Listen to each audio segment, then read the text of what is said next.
করবো না, আর বাপে তারে জীবনও মাইনে নিব না। সেটা আমি খুব ভালো করে জানি, তবু বল কোনোভাবে ওই কোটে ছাড়া যাইব না।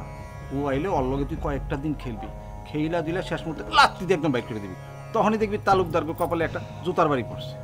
তালুকদার বউ আর জুতার বাড়ি দাউন লাগবো না, এমনি তাদের গালে জুতার বাড়ি পড়ছে। টেডি ভাই যে কাম করছে তা একেবারে খারাপ প্রশ্ন নাই। আচ্ছা থাক গা, তুই এটা নিয়ে মন টন খারাপ করিস না কিন্তু। হ্যাঁ আনজে গে, এ ভালো কথা। কাহা করে? আব্বা বাড়িত নাই, খেতে গেছে। ও ঠিক আছে, আইলে কইস আমি আইছিলাম।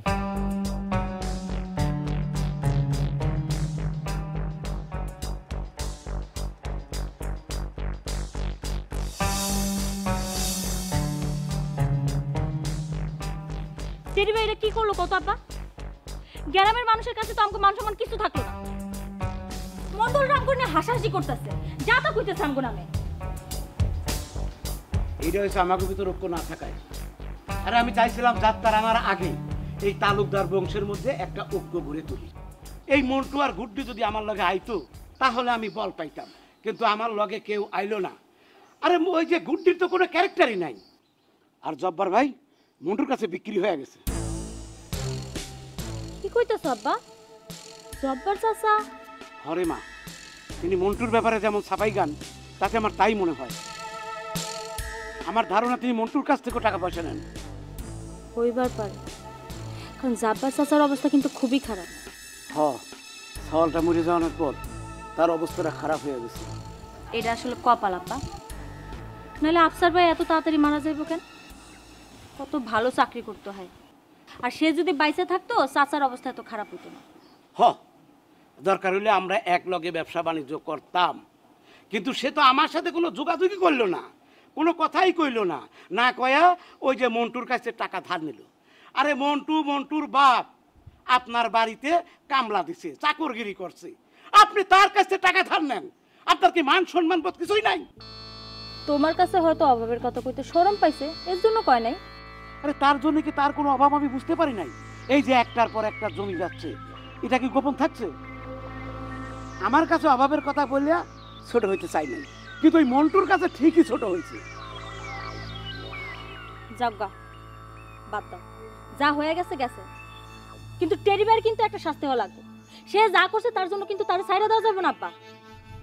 গ্রামে আসুক, ওরে বিচার বসামু, ওরে থাপড়াইয়া কালের 32টা দাঁত আমি ফেলাইয়া দেবো। ও মনে করছে নাকি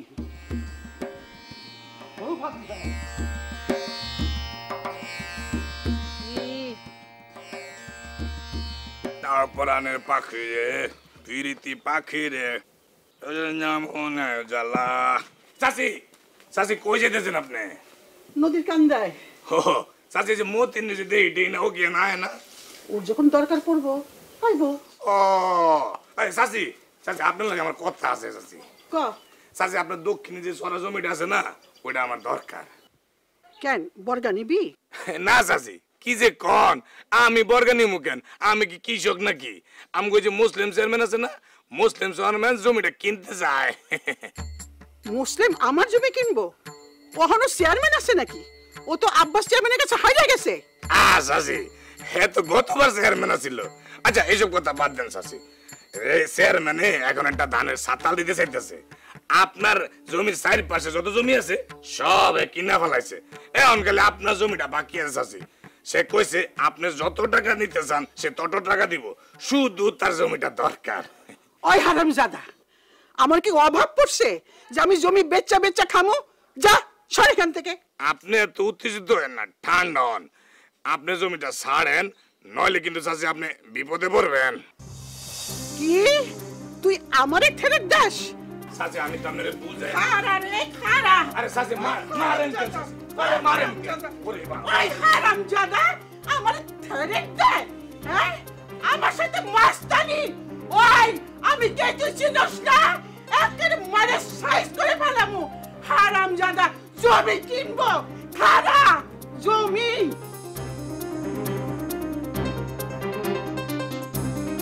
আসসালামু আলাইকুম বড় ভাই।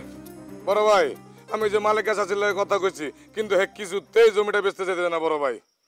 হ্যাঁ বড় ভাই, আমি তার অনেক করে বুঝাই কইছি, কিন্তু হে জমিটা বেচবে না বড় ভাই।